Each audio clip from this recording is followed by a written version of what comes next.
মুশফিক রীতিমতো অবাক হয়ে গেলেন পাকিস্তানের আবেদনের সাথে সাথে আম্পায়ারের নখ তুলে দেওয়াতে। এটা কিভাবে আউট হয় সেটাই যেন রিভিউ নিয়ে বুঝিয়ে দিলেন মুশফিকুর রহিম। লিটন দাসকে আউট করে কঠিন প্রতিশোধ নিল নাসিম শাহ। দর্শক, পাকিস্তানের বিপক্ষে পাকিস্তানের রাওয়ালপিন্ডি ক্রিকেট স্টেডিয়ামে প্রথম টেস্টের চতুর্থ দিনের খেলা চলছে, যেখানে বাংলাদেশ ব্যাটিং করছে।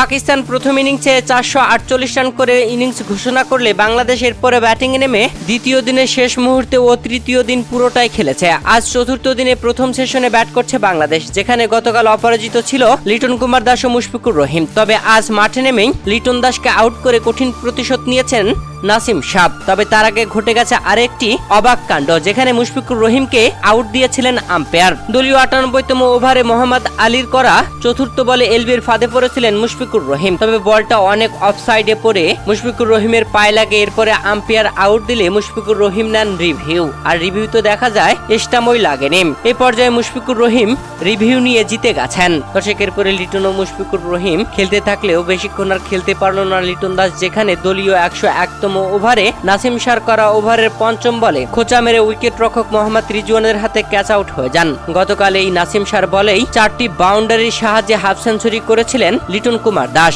আর সেই লিটনকেই আউট করে প্রতিশোধ নিল নাসিম শাহ।